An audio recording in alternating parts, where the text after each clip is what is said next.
and welcome. We're live once again. And if you've been following these interviews and podcasts, you will know that I have been busily interviewing amazing people that I know. And this lady that is here today, you will recognize her from Gaia Television. Yes, it is Dr. Theresa Bullard. Welcome, Theresa. How are you? I'm good. It's good to be back on your show and looking forward to our conversation today.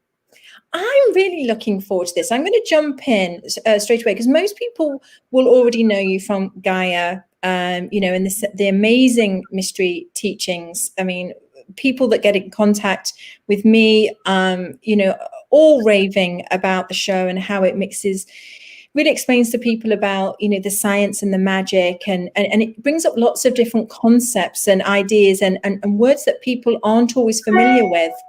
And one such thing is alchemy. And, most people have heard of alchemy as in, turning lead into gold, and obviously that, to most people, that's quite, kind of a way away from their daily life. So, what is alchemy and, how does it relate, to our daily life and impact on our daily life? Could you give us some, foundation from which to work from? Yeah. So when I first came across alchemy, I had that same concept in my mind that it was, a bunch of pseudoscientists from the Middle Ages trying to turn lead into gold. But then as I was actually in my Ph.D. studies, getting my physics degree, it just kept coming up as something that the universe just kept putting in front of me to look at. And after enough times of it coming up, at first I just dismissed it. And then I thought, okay, it keeps coming up. So let me just keep an open mind here and dive into this. And when I did, I realized that alchemy was just it was the original science. It was a place where science and spirituality were integrated as one whole, and where science came out of, medicine came out of it, psychology came out of it, pharmacology, all herbal medicines, like all of these different practices that we have today in our world, they're all sort of split off, but at one point in time, they were all from alchemy. And so as I dove more into alchemy, it really became clear that alchemy, it works on many levels. It is the science and art of transformation, of how we can raise our vibration, how we can move through the process of change in a way where we're always improving and going through various cycles of that transformational process. But when you study alchemy, it's like the alchemists studied nature like scientists do. So they came to understand this process of transformation as a scientist would, and they realized that there are certain stages that everything goes through as it goes through that transformational or evolutionary process. And in studying what those stages are, we can then learn to work creatively with them, to participate with it. And in that process of participating with it, we can help speed it up. So alchemy is very much about speeding up our evolution, understanding the change process, the transformational process we go through, and in such a way that's really raising the vibration from just physical, mundane kind of ways of operating to lifting it up to the spirit, right? So from ego to spirit, from physical to really embodying more of that spirit into it, the higher energy, the higher vibration. You're muted. Yeah. So goodness, it's actually very practical. Even though, when we think about it, or it gets mentioned in films and, or, what have you, it's actually something that we can really use practically. So if we're looking at this from, what's happening in the world right now, could we relate that to, an alchemical perspective? Yeah. So alchemy can be related to so many different things. It is super practical because it's a universal formula of change. And so how we can apply it to ourselves and our own personal journey of transformation. We can apply it to the process of making medicines, for example. We can apply it to our societal evolution and transformation. And so, there's a difference, though, between just change and alchemy, right? Because change can sometimes be for better or for worse. It can be random, it can be haphazard. Whereas alchemy is a transformational process that is more controlled. It's more, we are applying our will to keep it moving forward. And there's 7 stages that they often talk about. Sometimes I'll break it down to 12 stages, but in its simple form, it's 7 stages where we must go step by step by step. You can't really skip steps. And you have to really do your due diligence at each step so that you can successfully move forward to the next step. And so we have, when we leave it up to just nature, for example, to spur on that evolution, it can be a very slow process. When we leave it up to just sort of what's familiar, and as we go through the change process, and there's a lot of people out there talking about change process, whether you're applying it to business or personal development or whatnot. But what I have found is that many of those systems out there, they only work through half the stages of the change process. They miss the final 3 stages where we really take things further towards their perfection, towards bringing it into a really integral state where it can't be disrupted anymore. So when we look at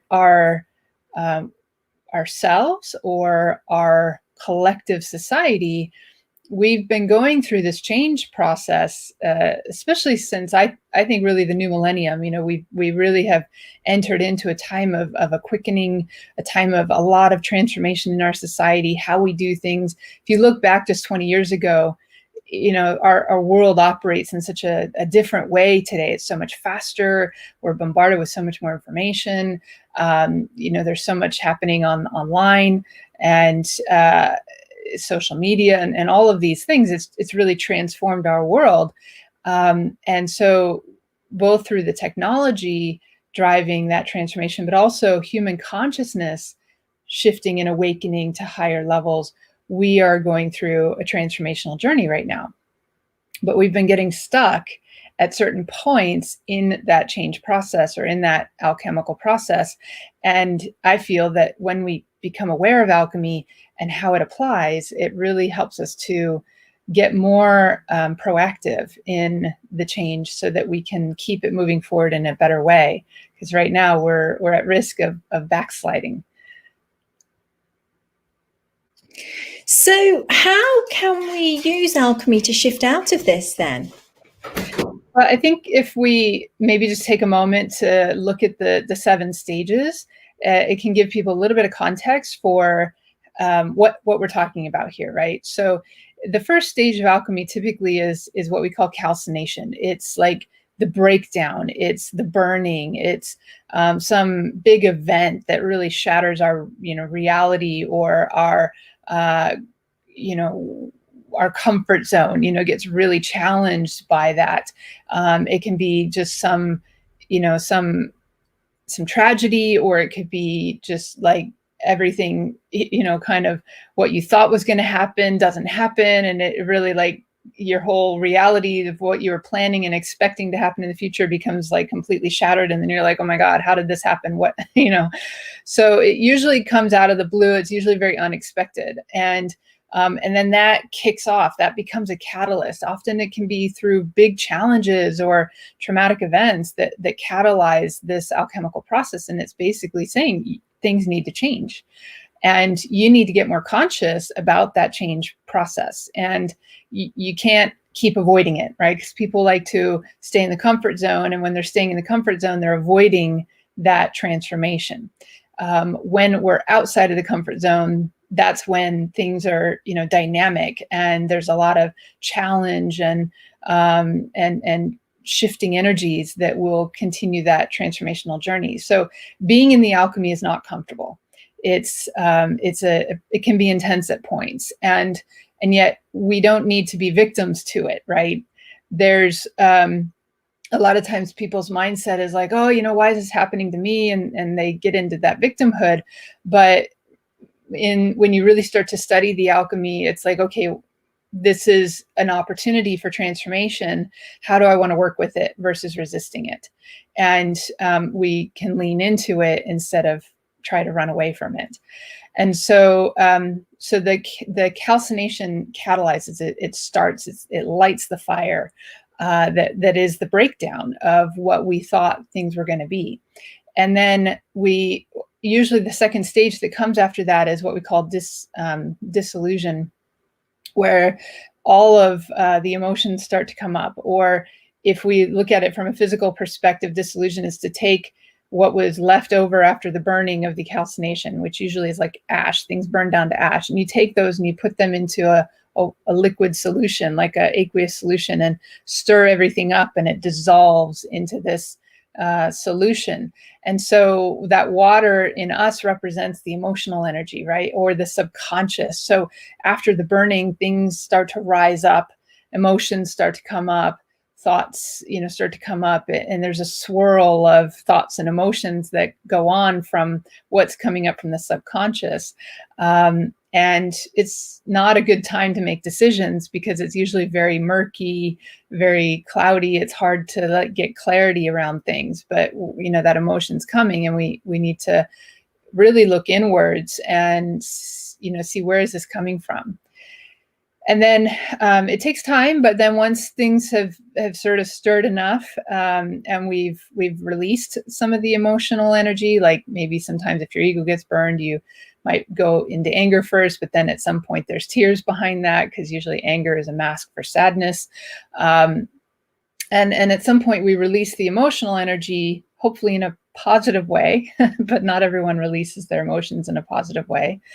And then we go into what the third stage, which is called separation. And that is where we're trying to now let things settle down a bit and try to get clarity. And we're separating out what's what's true, what's false, what needs to be kept, what needs to be discarded, what is of essence here. And then we do that process of separating out those essentials and what we need to keep, and figuring out what needs to be purified further, what needs to be refined, and so forth. So we go through the stage of separation. So that's a lot of really questioning things, looking at the truth of things, really assessing what is and isn't working in our world, in our life, in our business, whatever it is that we're applying the alchemical process to. And once we go through that process and we get clear and we make some changes in the various aspects that need to be rectified or remedied, then we come to the fourth stage at some point, and I'm really rushing through this, but because I know we have a limited time. We come to the fourth stage where it's called conjunction. And conjunction means to bring the pieces back together again. So we've taken those parts that we've separated out, and we've clarified everything, and we've kind of purified them on their own. And then now in their more pure state, we're going to bring them back together and get them interacting again. But hopefully this time they'll interact in a more harmonious way. Whereas before the change process started, they were interacting in a destructive way, or there's too much struggle and polarization and so forth happening between them. So in conjunction, it's about bringing harmony and getting things working together again, and creating kind of a new state of a new identity that feels more whole and balanced, a new way of being that feels more supportive and balanced and integrated. And it's operating at a higher level, but it's not complete yet. And this is where I find a lot of personal growth and change processes that are out there right now in the world today. They kind of take us to the conjunction stage, and then that's as far as they go. To go further into the final three stages, that's where it really takes more effort, more will, more understanding and knowledge of this process, and real determination. And in alchemy, we call it the devotion to the great work. We also talk about that in Kabbalah, where it is that devotion to continuing to bring this to its perfected state, or the highest ideal, highest possibility. And so after that conjunction, people get trapped there because it gets comfortable again. right? And it's like easy to slip back into that comfort zone and say, okay, well, this is good. We're good. We've gone through a lot of change. Now let's just get back to business, and get back to how life was. And but so they stop the effort of digging in and taking it further.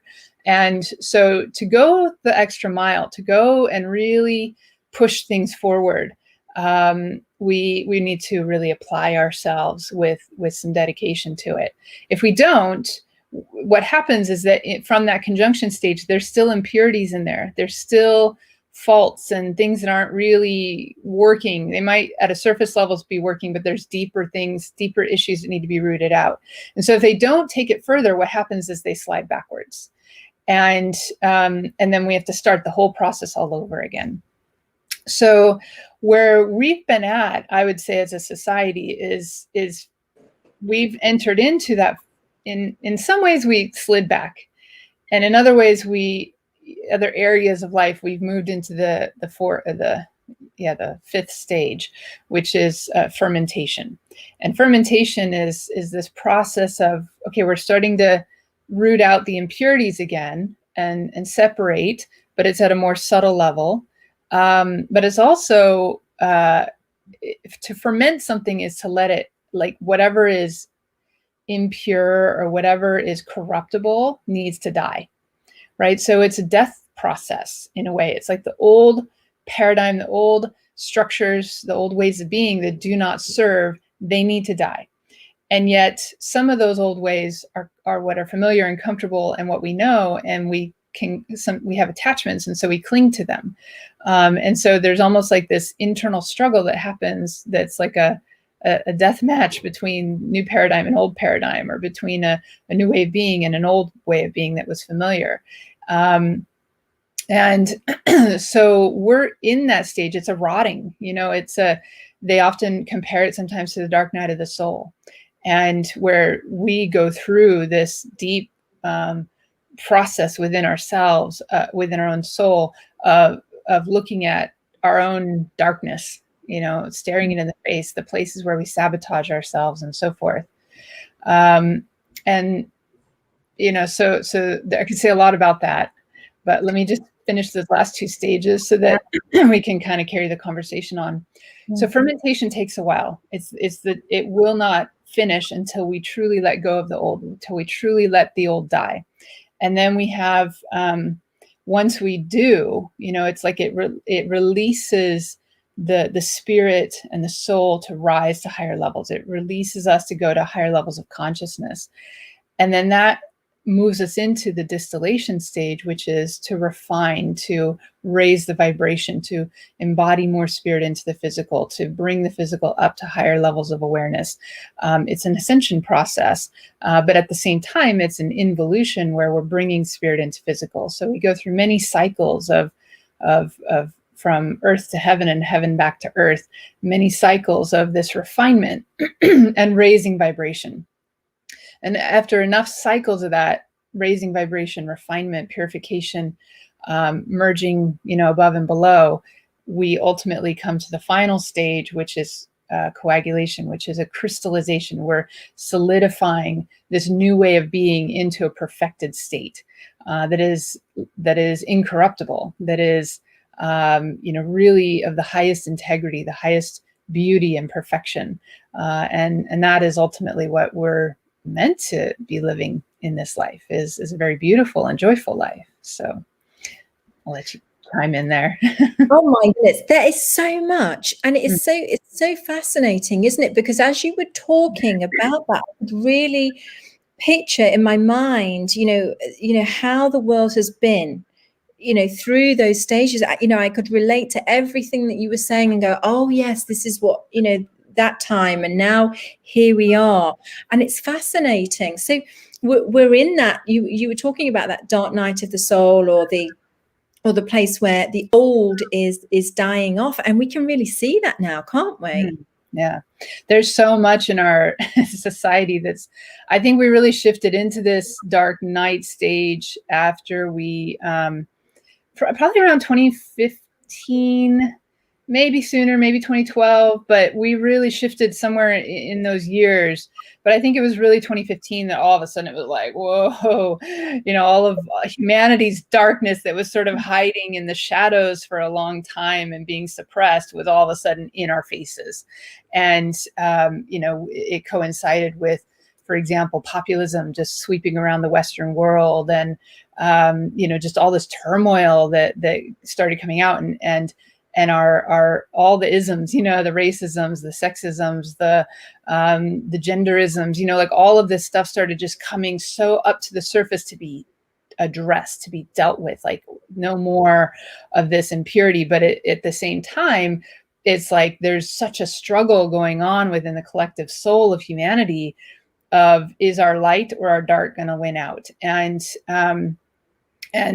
nobody's hiding anymore, but in the process. So one of the things I talk about in my book called The Game Changers, Social Alchemists in the 21st Century, which I'm just about to do a new release on, because I did this and I wrote it in 2011, 2012. And so much has happened since then that I thought, okay, it's really time to update this. So we're in the process of getting it expanded and brought up to date on where we're at as a society, especially in the Western world, but really just the collective of humanity, where we're at in that alchemical process, and where we keep getting stuck, and what we need to do to move forward. And in the book, I talk about who are those game changers, like who are the ones that are leading the charge of this shift in collective consciousness. And there's really two groups that we can talk about from a little more mainstream kind of terminology. One of those groups is what we call the cultural creatives. And the cultural creatives can be of any generation, but they tend to be defined more by a set of values than by a demographic that's more age or race or religion or country. There's this new value system that's emerging, values such as cooperation, values such as equality and balance, values such as caring for the environment, and finding ways to be technology and nature together versus at odds with each other. There's more altruism, right? So there's these brotherly love, there's these values that are coming into the collective soul through the cultural creatives. And so they're helping drive a lot of the changes and the awakening that's happening. A lot of them tend to be spiritual, or drawn to not necessarily religious, but spiritual, personal development. They value that. And that's really been what's driven so much of that personal development kind of market, human potential market, organic food market, yoga, mindfulness, like all of these things have been driven by the cultural creatives. So they went from woo-woo to mainstream because their values are there, right? And so they're putting their money where their values are. And then the other group is what we could call maybe from the millennial generations and younger. And that's because they grew up digital, they grew up with internet and technology. And so they're really driving a lot of change in terms of how we work with apps and online, and, but they also have very similar values to a lot of the cultural creatives. And so that group of cultural creatives is growing because the newer generations, younger generations are coming in and expanding that group. And what's interesting though right now is, so while these two groups, we can, we'll just kind of call them all cultural creatives. And from a spiritual perspective, sometimes we also talk about the indigos, or, there's different sort of soul types coming in that are part of that group. And, there was all the way back from the hippies era to, the indigos of the sort of 1975 and onwards. There's a lot of them coming in, and to today. So they're bringing a vision of a new world with them. They're bringing also these gifts of new paradigm ways of doing things, and then older generations understanding, okay, yeah, that's good. Let's now implement that here in this system. And so there's this cooperation that's been happening between, the millennials and the older generation of cultural creatives to help move things forward. So it's been really good, and we've been making a lot of progress since the new millennium. But 2015 or thereabouts hit, and we started to backslide because we went into this dark night. And, if you just look at how much polarization has happened in our world since then, and, we've had all these movements, and some of those movements they start with really good intentions, like let's clean up and eliminate this, this abuse of women, for example, or let's, end the abuse and the racism of, minorities, and let's be more, like accepting of differences. And actually alchemy really thrives on the interaction of differences. So we need those differences. And in the alchemical perspective, it's like we have to learn that those differences are not a threat. They are necessary for the dynamic energy that drives us to improve, right? But we need to learn, instead of them being at odds and in conflict with each other, or polarized with each other and constantly fighting and labeling the other as bad, we need to learn to harmonize them. We need to learn to get them to work together. But that won't happen without acceptance. So what I've been watching over the last number of years, and I really, really got clear about it just recently, is that as we've been going through this dark night, we've also seen the rise of things like cancel culture, and people who we're so woke, and so in our wokeness, we're going to, in our awakening, but it's not, I wouldn't really call it awakening. It's like, well, we're waking up to the fact that this stuff isn't good anymore, but now we're coming out with this aggressiveness to cancel the other side. And that cancel culture is like the exact opposite of what we need to have happen if we want to move the alchemy forward. So what is really important is, the majority out there, they're going to do what they're going to do. But the cultural creatives, the people who really want to be a part of our social evolution, of our shift in collective consciousness, we just need the 3% who are, really willing to do the work on themselves to be the change, right? To be the ones who are creating that alchemical process within and raising their vibration, coming into a more peaceful and balanced and harmonious state within their lives, so that they can then, kind of tip the scales that then creates the spontaneous evolution or up-leveling within the collective consciousness. But right now, what I've been seeing is that even the cultural creatives and the millennials and spiritual community are getting dragged into the muck of cancel culture. Right? So they're getting dragged down by this dark night of the soul kind of phase that we're going through, and they're canceling each other. They're attacking each other for different beliefs, and they're some of them are getting vicious. Others who don't want to get into the fray are backing away from it all, and they're withdrawing and they're isolating, and they're just like not speaking out. To bring that balanced perspective, right? So they're allowing the few who are maybe the 1 to 2% of the population to dictate the narrative, because they don't want to get into the mud. So we're at a pretty critical time right now when it comes to whether we make it through this stage into more beautiful times, or whether we backslide and have to start all over again.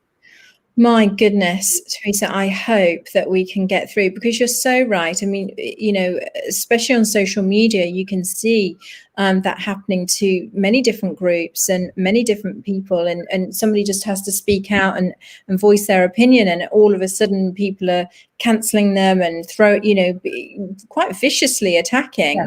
And it's just not, it's not acceptable. That's not how we should be behaving. I love it when you said that we need all of the differences to create the dynamic energy. That makes so much sense, doesn't it? Because if we're all the same, it's going to be like, well, in my world, obviously, boring. It would, I would describe it as boring. We're like the Borg, and while the Borg might function as a whole unit, it is, where's the free will in that, right? Where's the joy in that? Where is the diversity or the the excitements of that? There's, I don't know. Exactly. We definitely don't want that. Now, Theresa, I know we could talk so much about this subject, and we're just coming to the end of the time, but what if people out there, I mean, many people have seen you on Gaia and they're desperately wanting to, attend your classes and such like.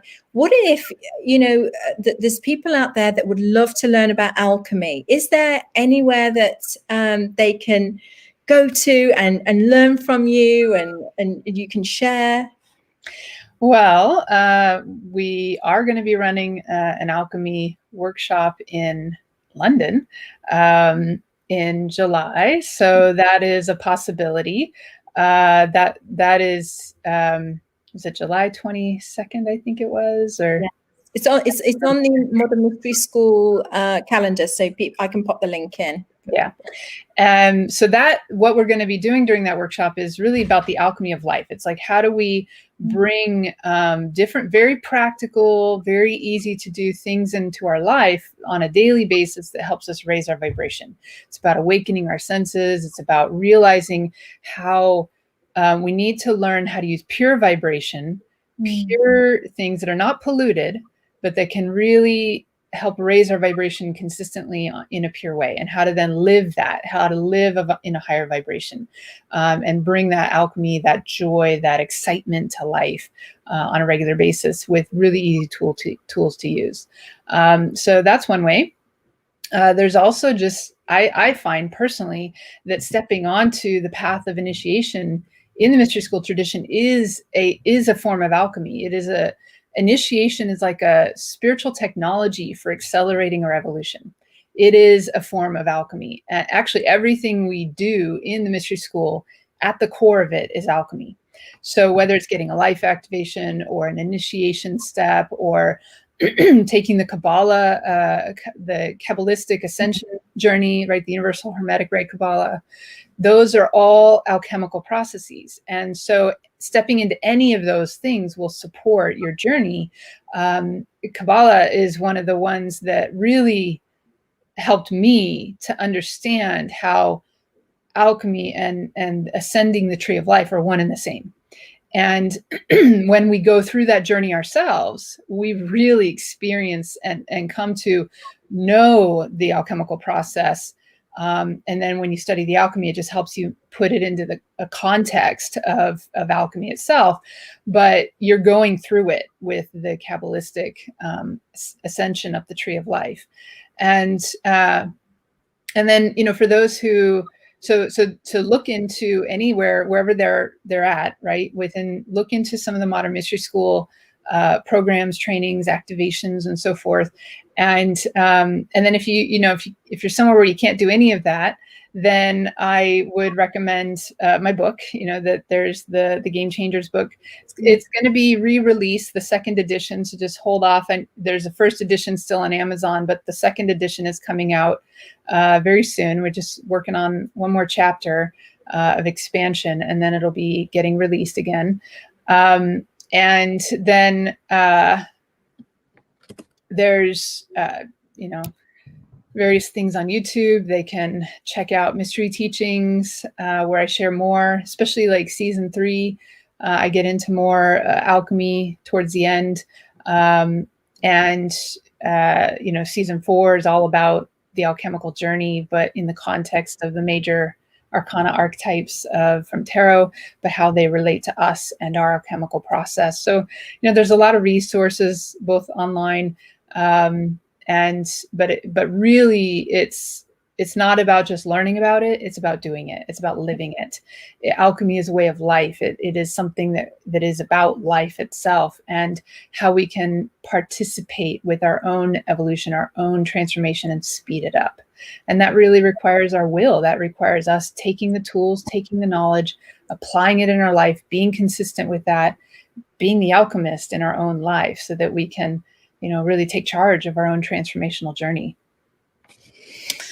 Wow, thank you so much. I have popped all of that in the comments so people know that Mystery Teachings and the title of the book with the second edition. And so everybody's got access to that information. I cannot wait for that book to come out. I'm really excited to read it. And we've had comments along here. I mean, everybody's fascinated with that, just how it all interacts and relates. So thank you so much for taking your time today just to explain that to us. And I know there's so much more that we could talk about, but it's cramming it all in. So thank you. I really appreciate it. It's been amazing. Thank you, Dr. Kate. It's been great. Thank you, everybody. And we'll see you all again soon.